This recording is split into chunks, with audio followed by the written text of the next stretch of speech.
manyi enye se oman ko enu nti ukwa do bia mu a se ye pese bibia tumpon akwa so da mu ukwa dwumako bia mu na bibi pese koyi a ya jeje ton kakra sanse de yete ase ne se weyi na weyi ni akabom na abontoa na baakofo otwe a ebe ya te se de otwe hunu hu tinkakra ne de kekere oman ana ekuo ana babibia ye wo a enipadom ewo eno nam so amasa mikin de aba beto dwan so oman ga na ewo mu no a ye de to ene ye man ya kwa man dra ye se tama eye to no mu na didi dwuma no oman mu de obu on manyame na dom wabi adwuma na wabi no oye no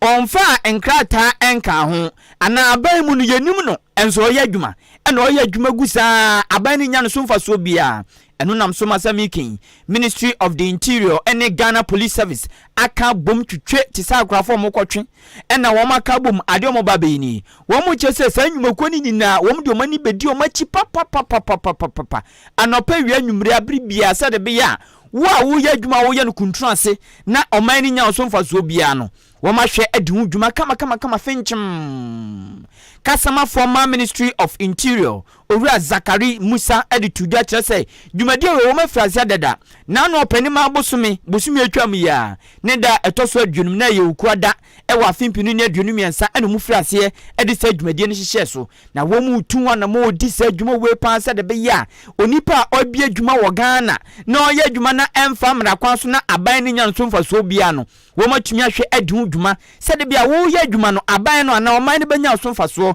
ne atumi edi dwuma afi bia me nkrofo bi won mo chese wo mu ye adwuma enya mra kwan so won mo so na ma hwe edi hu dwuma.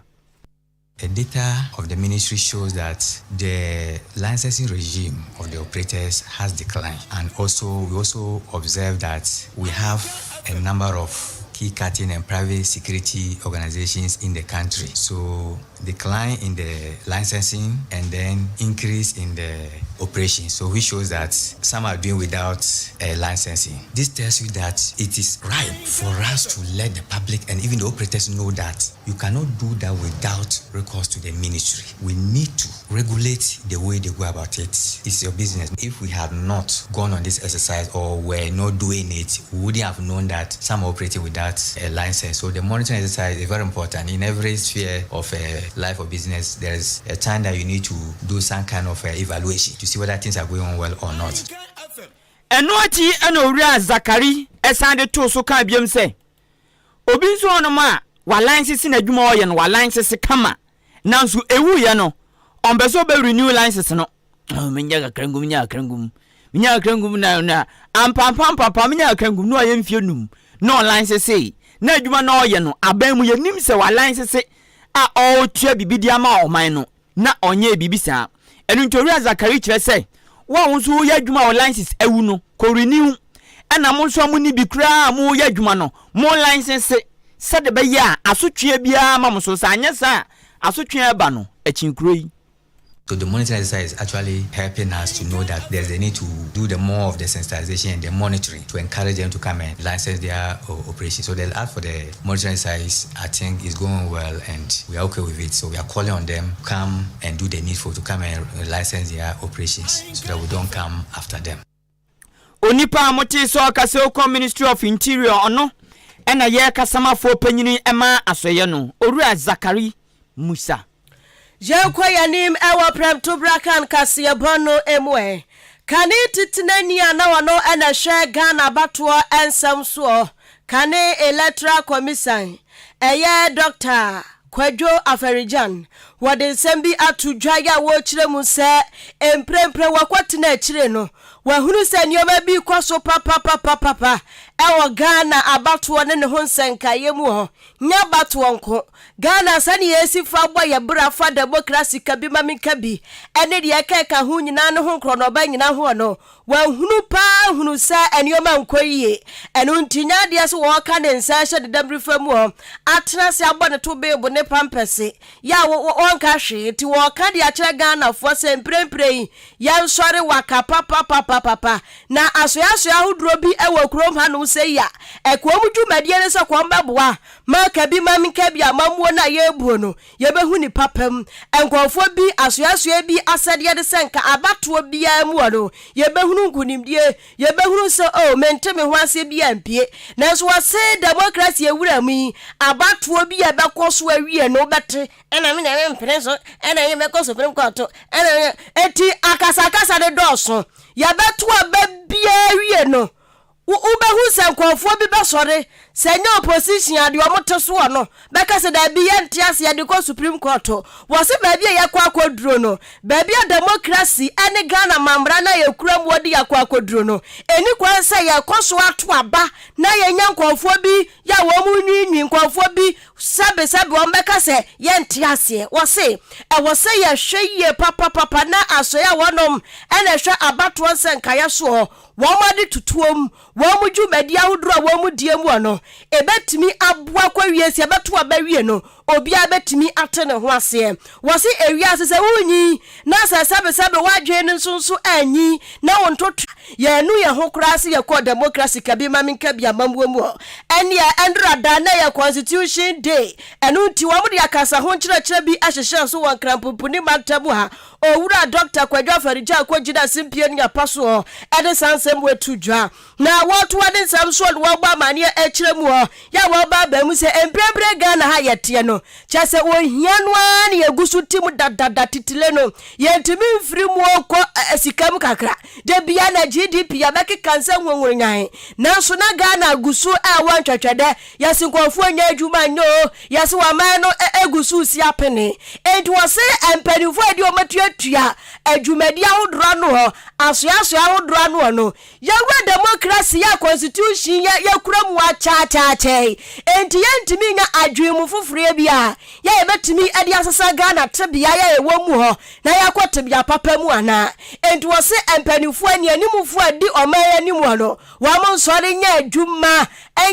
mo ma dwene sabe anya adwuma bebre na timnya boa ma ohia buburo ya Ghana ya tra mu afiti dadada no yebetimi asanfuru ye ho ne yenso yetimi akaso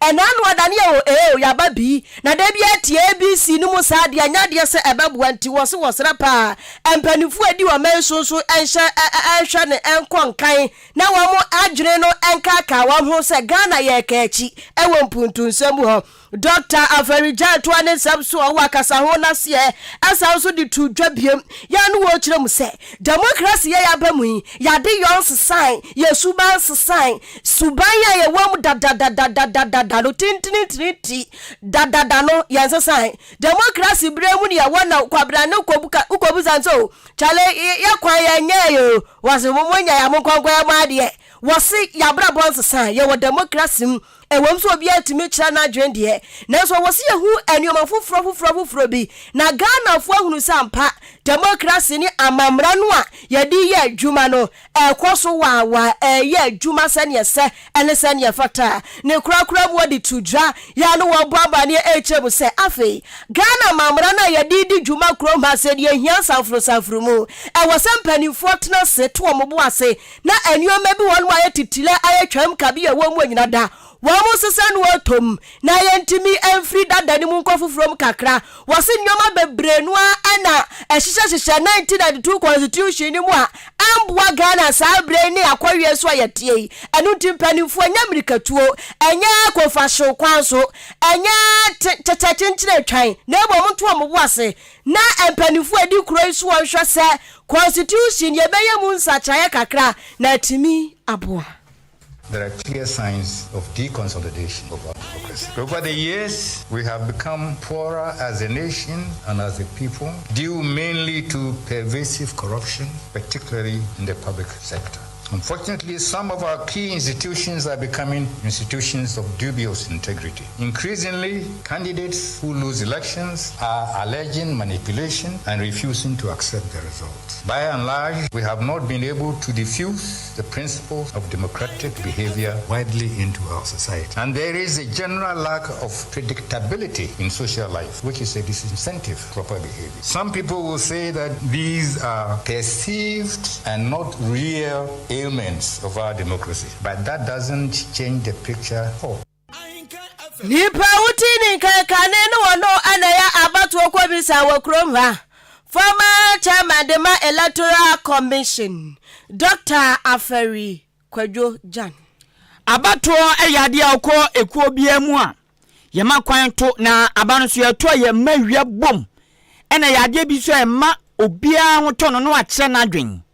entu ko schools awdrom a classrooms etumi to abanya yi bellboy classmate hwan class prefect na sifo na ne ato ba yi school prefect girls prefect compound overseer ni na yeto aba adentia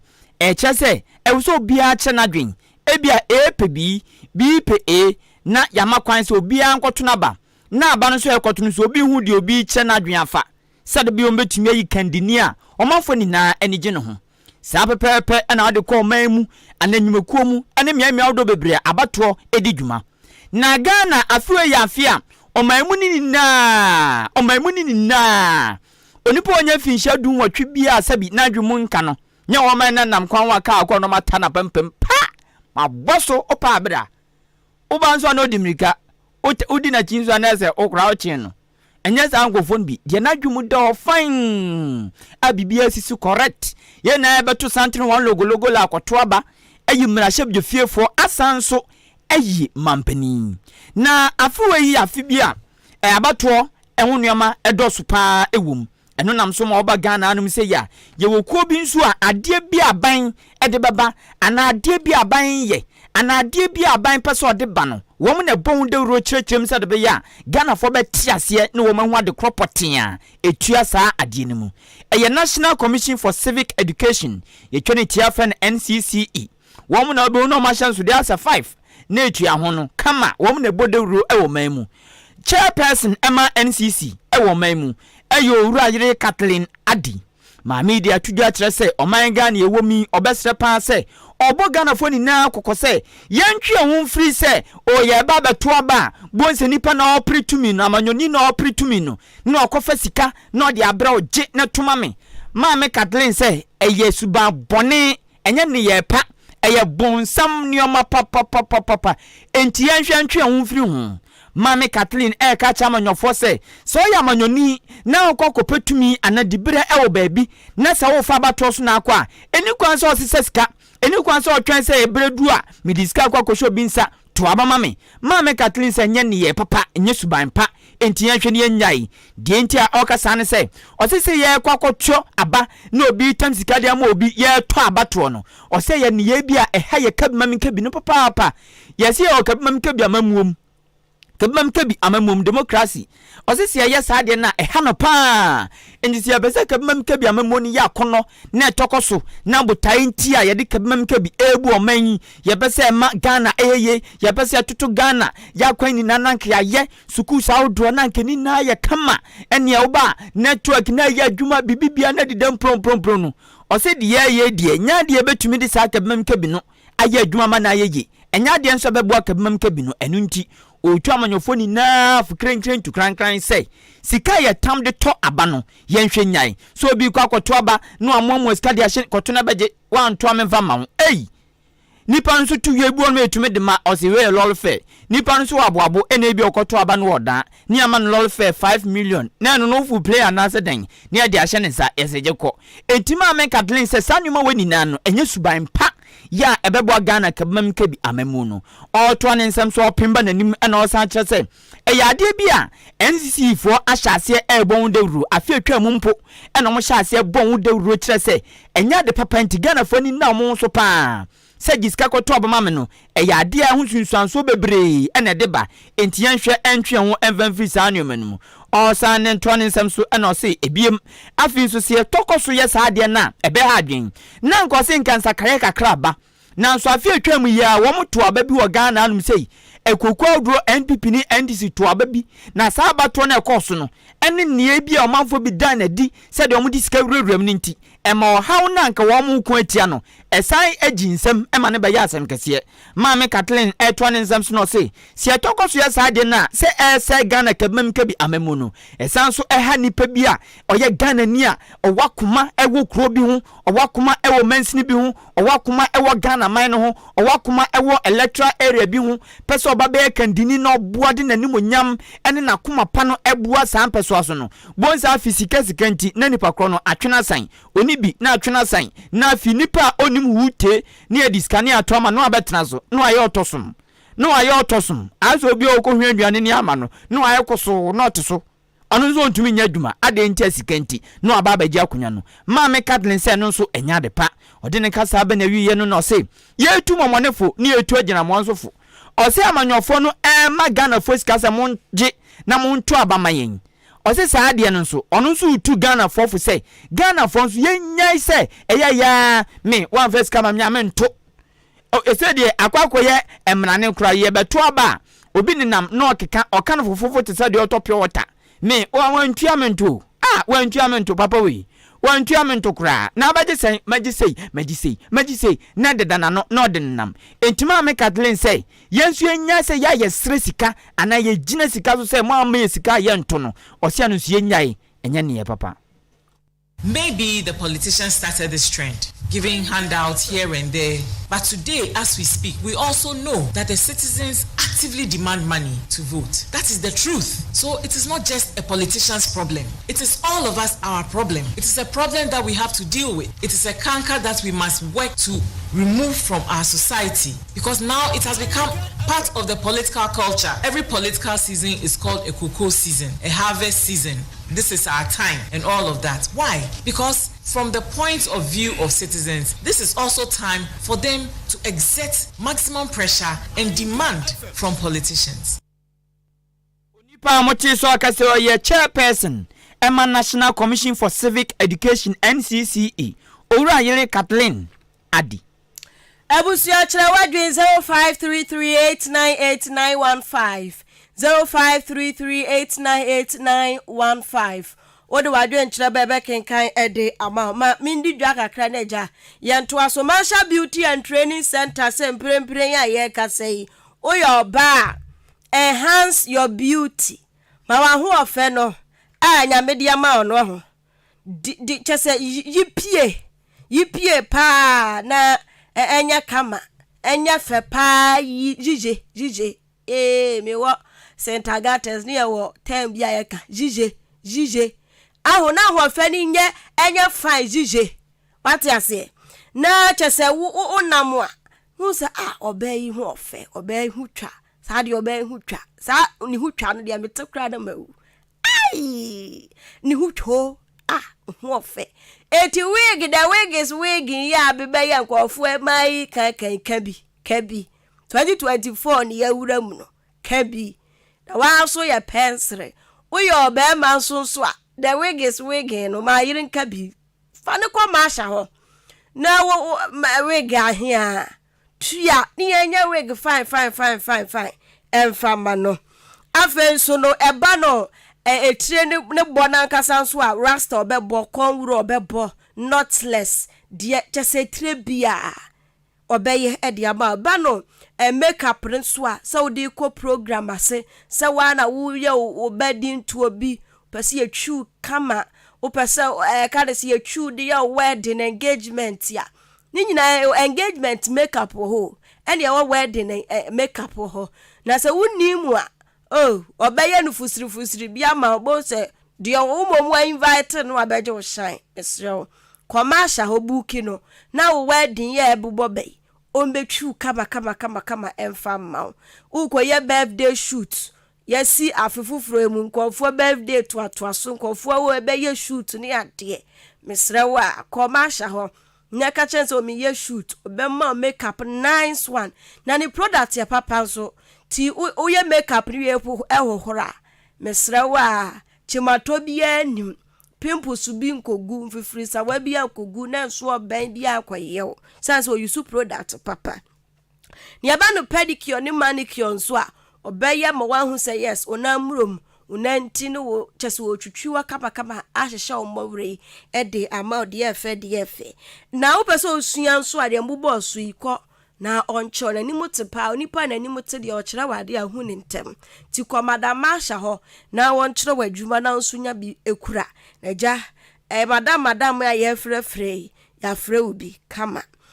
mesra wa na kire kwan wachem oda community nursing training school kwan so ana behu masha beauty and training center freno 0208 309 581 0208 309 581 and 0244 171 667 na ne no atwetwe enkomo afi ma yanto aprem to bre akan Kasiebo no esoe Ahenkan FM ebusia ya toaso ayekopiam ewo ani disi amanyokuo no akache na NDC fu akache ayekwa akopie yi ewo mu titina ni chairman wankasa asiedu nketia wadi nsem bi atudwa wo press conference ase edi atuna nado dankwa akufu adu anim se 2020 abato na yakọ ya no se on edi nkunim enya de se John Dramani Mahama bole babo de hye ebe ma no trinkwa bia wo ma no trinkwa nti tinanado 2020 elections awakọ ya nti odi nkunim ti Mahama mfafo nsinanim ana wapa cameraman nsinanim twa video enya fellow Ghanaians na nado me ma congratulations radiala kia yi embamu nne na bamu kira na busuan kwamoi baby afri nie his excellency na nado dankwa akufuado na kasa hu bi agya no odi tudwa fa constitution day no ho na agya endra day ya adusho boy kradi tudwa se hey o man sanka bombe koso odo be koso bi akoya be koso a wosa manyoku ahodro wokro ho anyina da ya ba ko ya ka ya hubom wo se we wo party A party B party C obi a ne dia wagye sompo obi se yegum obi se anya no obi se som ha na som ha we se say na we se say da kire se obi a ne dibre obia ne de wotimi eye ne de osusuo ne de wadwene de nanso se ye ka Ghana asem ne de osrasa amanyoku ahodro wakuro ma se no wa mo nhwan ko mo humbom na ye fa wado ne bia ko ye enante na nugo na nado da kwa kufu adu show boy adu premai adu gaga kwa ka se enka wado kwa so say 2020 abato ekwa awie ye na ko hwe ni mu say John Dramani Mahama betro nsem bimpo ama ni trinkwa ana obeye video bimpo as akaso na nadwe me ma utrinkwa say 2020 abato wawi nie enti abusua ho na kwamo ne chance o da gwagwa kana asem awie abepa na no ho na sie dunketi asa travecho what's say ya video ana yentro de ben kasa danado waya de na 2020 abato de yakoya na ya hogo so ni atiamokom enkofo wo twe podepode na kra na wa moto na no wansia do na mabato ho apre enti asia do nketia se danado dan kwa kufu ado asem wo kaya no wankase na no kwakwatwea wankase wa bodua no odane esanse nya de se John Dramani Mahama obaka congratulations akira ne akabia akira ne kira na asiedu nketia etwa ne nsam so eyi na nado dankwa kufuado ne nsam no eno say ye ka say enano da batuo bi kura kwaso ba election bi kwaso ewa ya waso wasu gogon ehono mu pipe tututu ne nyoma akwaso nyina dachi na nado dankwa kufuado ochiba PS na na kalipo ehye date ba sum kuo se wa mu kohwehwem ye hwehwe mu wie se asem ne kosi soro se kosi ase se si finfin Ghana fo ehunu mu nsam no yedi mu nsam kra ya adwuma enti se wa asem bi ka wenya na congratulations de ema Ghana nyaye se wo ya de do bi ka se matrinko ema Ghana ahunhehia ye komu no ensesa wenya ya no nto ho Mahama wa mama no congratulations ema mani trinkwa na wa man trinkwa kira na mom aya wasu gomba sum kwa wa tre ya ni mu nsam a wa mode ba ya no onfa mu nsam nya adwuma enye de hia no de hia ne se 2020 abato no ye kwoto wie nkofo awu ya no na nado dan kwa kufado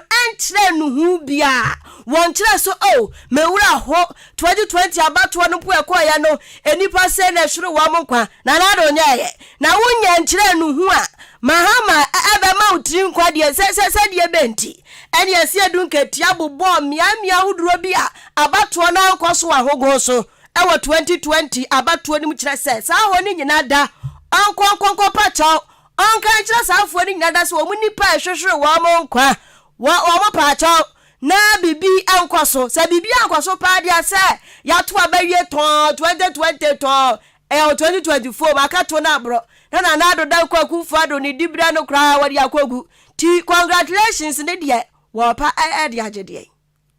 Nana Akufo-Addo should rather be implementing the recommendations of the Commission of Inquiry, which he himself set up, that interrogated the actors and victims of the Ayawaso West Wogon by-election violence, and not be worried over congratulations from our flag bearer. We will not congratulate anybody who murders Ghanaians to secure power. We will not. Similarly, he must not only be apologizing to the people of Central Kofi, Akpafu, Likwe, and Lolobi for disenfranchising them in 2020, but also he must be ensuring their representation in Parliament is restored. Let me assure you, fellow Ghanaians, as we commemorate 31 years of the 1992 Constitution that restored Ghana to democratic governance, that the next NDC government shall deliver justice to all victims of this government, and we mean it.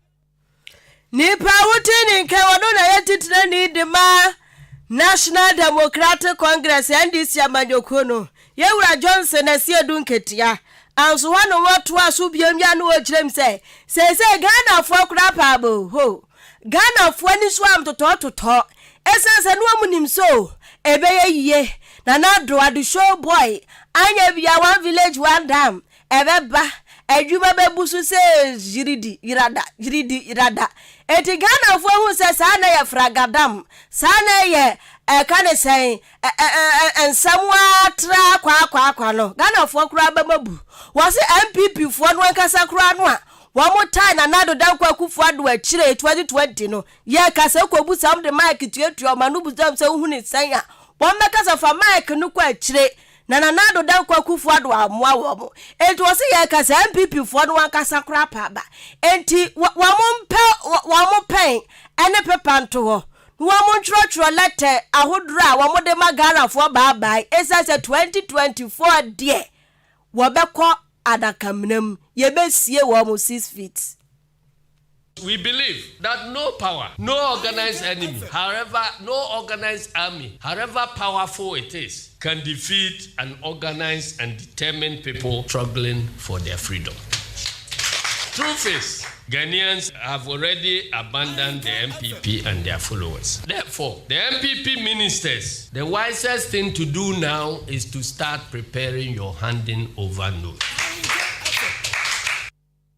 Eni awutie ye ayetitre ni chairman ankasa edema ani DC amanyoko Yewura Johnson asiedu nketia ye toa awia pem to bra kan kase no so na wasuguso ya wutie ewo Ahenkan FM what wasum papa no for adwenkyerɛ fa 0533898915 text message and a WhatsApp ye bekin kan amon 0533898915 text message and a WhatsApp ye bekin kan amon kama mento aso ai me ko epoye mantemu na nabua me ayiripe a otoso miensa eye kwu nkwatia hine fofora wo msa aka no ewe poye mantemu na wo munye ohini wewie ye no de na nabua me ye enie na nabua ma ye enie obodwa eye na asesum na otonsa asofo otonsa fra komra ni na tonsa fra asum kwa odrani ni na asem na momra na yenda nyame ase dwumadie koso wo kwawun kwatia anfia nim pe ena nana edi se adwuma wi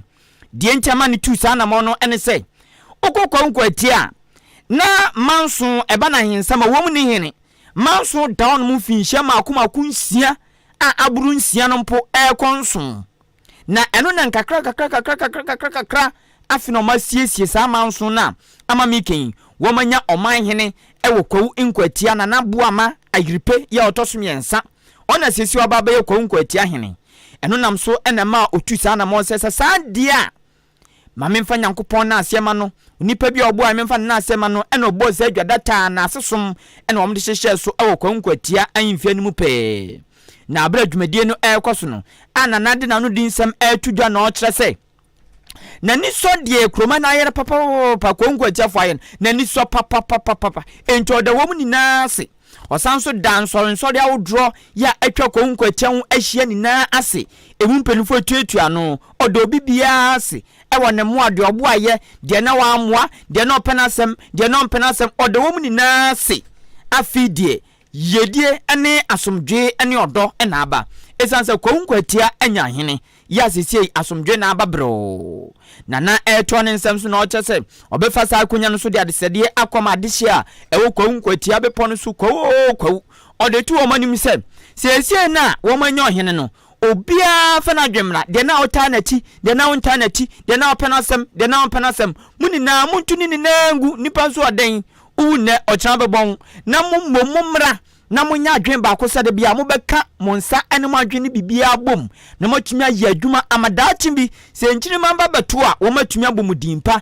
sansiasi dimpa owe eyesi ahonya entina na boama ayiripe ye otosom yensa kwankwatia hene ade arsede to ne manfo ni nanim se obia fa na ho odin ni nim die bibibia obia ye de ye bibia ane ade tumpon wo kroma eyeye no nipa kwamfa mra no munkambom enya kwankwatia ye esanse wo mo kachi Yei maniaje se me kamo ho ewo ha ko fie nso bi apa no kure kan gwadia ya hwe manso sa nyame adom me de me se ni nyina ba wiye nsem wane na mabonten na na bo ama onye ohene yo tie contempt da so ensem bibri apa na zo ni nyina mu nyame adi nkunim o kasa ama nkwatia adi nkunim enye ni nyina na ede be ya asem na zo nyina nkwatia fo ma apa moja ba ko apa praye okabomu awu a emu nokre wi ba ko pe na gumu a apa na se betimi ahye nkwatia ana be chichiri nkwatia mana yi a yehia ubia enye me ne me mpani fo nko a eno ti kakra meka ne se yehia se be chichiri nkwatia ubia otie chiri ba bibia ya ton safro ne me mpani fo ton safro safra so wa gin chiri bi se wo bibia be so de bo nkwatia ekwan bi ato ho antina na eje wie tuma no wie double wie na za asem wo ho na no magina tumprekope wei aye ohene ya owo kwankwatia na naboama ayiripe ya otoso miensa na namfansi wono mo a osan ka biem se eyo obi ewo kwankwatia ho ana kwankwatia nkronkito no bi se ohene na ompenasem enti obeye nyoma ebe ha ohene no obebu ohene na nimtia obedidi ohene na tem da bi oso yesa akwaso aboa ponchi o na adwen so oboni wurabro sunonim se na taaso ne nuhwi na owa wai sese no entina na boama ayiripe kire se kwankwatia fo obia wana opena na boama asem wana ompana asem wana atanachi wana ontanachi no emfa no ho adwendwen tuutrim sanse ono nam woyi oni adwendwen bi no aba abadwen ho na mom fa kwankwatia krodua na nkasa ho do atuutrim eno akoma so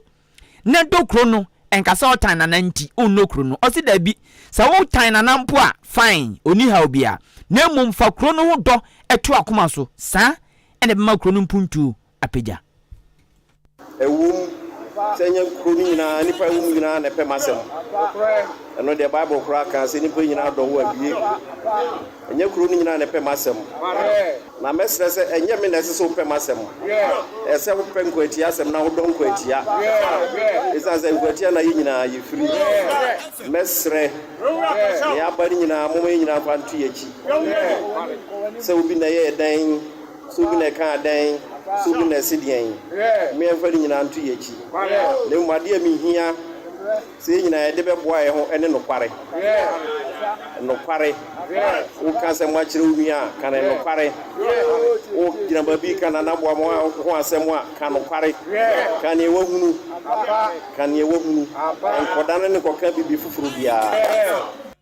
wei eye nana buama ayiripe ya otosumiensa kwatia hene a wo mo saka no foforo kra na eno ati na akwakoya manso nti ana na aka samanso ne atwe a agwaze wole eden anantintini otwea na ntwea otumi sa de tonkwam ade akya na atwe otwea na sa ntwea na se sa wole no anantintini no nyentintin papa osomo manso no nka ka koyesa wo ma atwea afi wo ma toba na afi wo ma siesia asem no adadin na nipa na wo so ne nana buama ayiripe enkrofo twemanso wo konkwatia wo no emu baako eye atomfo hene ewo konkwatia nana kofi opoku na eno nam soma nana kofi opoku ni nsantwofo kase na oche se nyame anim ni kranie ewiase manso otwea ova nkosihwe emfa so bia maso na utidi wo manso nso a edin boni enye din pada eno nti ono akoda din hunu se nana ewo se mi jade mi yi na ye tai na chi na kronim puntuo ede yakoma so na yedie eba kronumu eno nti nana kofi opoku ya na one nana buama ayiripe enkrofo ni nhia baku sei no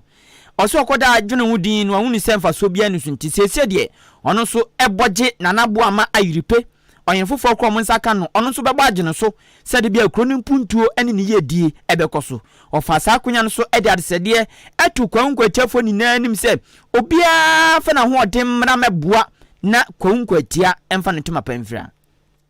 emra ye ka asem no wo price no eda me hu se de niam ekono emboa na onu obi twe manso na manso a wotwe na se busuafo ni wachi na manso na wotwe ne se nti e hono me da sunye so hu se ne ekono nya de ebeboa nti e se after all me fa me ho adwen na me pe baabi e na me na busuan no so de me ba yi fi so frɛ me to e se de ekono me nya so nani me yebritu ni eti no e wo se me twe me ho na otena bi obi mpe ade enya de emfa nya me ho mezo sabe afa na me bedi memre na nyame so nya madom me ba ye so no me ni problem dia me ho to me asumdwe o na na so onye nipa bone na me sire me nuanom a aka ne se me sire o mo a omunyina andra ne nso kwati aman onipa mochi so ka sei okokwa nkwatia oye atomfo hene nana kofi opoku abusu amayefa madwen trembra na fe we ade aba we so aba ya fishi apa afe nkwamba to yen na wa osini din de se kwabna bo ahe enti me fancy ha okay na we so dia fa WhatsApp abaso otie kase pa ya fa na hiaku osi otie kase na papa Audu Escobar onsi kase no is loud and clear in his car kan so efita otie papa ya da so afọ ye so shoe ni o dende achima sene agada shoe onu se yabai onu so asan ba otie ye papa achima sene ye da se agada shoe Alex se waje ya tumprekope na wafọ ye so ma yemfansi anum sei mo amode aba tutum no yemfa nu nsi owusu aduomi kuli de bali onu so otie kase papa life ye da se se wonso waje ya tumprekope na memfa bibi o awuria okay ma memfa enka botawi emfam me pa chwa dawru ma se wutie ya we na wotweda benkum hene benkum aguna abusua to nsafre obibia se oba pani owura yire Mary Sintim aflakpoi mami daya wansore na abusuan anya abusuan kai eya ntotoye no nyame boa busumi ayewo mi ne da toso dumienu ena womde na wotweda ebe ehye so ewa chima boabo funeral grounds na mami odafomi oba pani owura yire Mary Sintim aflakpoi ni nua bema ene boye ni nua bema pa ene boye nti boye adofo ne namfofo ni bibia mo ni boye ni nua ba ni mpon ene dafom no enti mo metai ono ene benkum aguna abushani ni na chie na oba pani owura yire Mary Sintim aflakpoi wɔn ani na wɔtweda fɛfɛɛfɛ baabi obi awuya no bi nda nti sɛ atu nua boa no enka sɛ omi de anyam ebusuani da bi obɛn na sɛ bere wɔn ho a bɛta wɔn akyi na wɔtweda no wɔn ndi ɛma ne nya akono ɛwɔ akyema boabo funeral grounds. We dey a birthday wish. Okay. And I'm a day for more. A happy birthday Enkoma Evans Cherry or Wabroche. Na efri ni dofo ho. Maame dansoa eno se mema ne dofo Evans Cherry or Wabroche happy birthday. Oso osere se Nyankopon nhira no. Paye bia wabo wakokwa mu no Nyankopon nyemfama no. Oma na tamfo hwiase ewo nanim na ne bibi ode ne nsa besom bia enye nhira enye nkoso enye empuntuo enunti eye Evans Cherry maame danso a ose odo bebre ema awoda pa Nyankopon enhira papa enti no ena can I say second wish we every yahoo fashion say o man dofo o say osho osho na say dey na me am judgment this is 2016 na unity sa fisha eti abusia can I say yahoo fashion so say ne dofo pan twotwo mutwo Philomena Esiedua ene your birthday we your community police assistant Ewachem Anamase police station or say odo bebre Nyankopon enhira papa onyo kese akosi so be kese pa Nyankopon enyo wadom na bibibia wo sre no Nyankopon enyema enti Philomena Esiedua yahoo say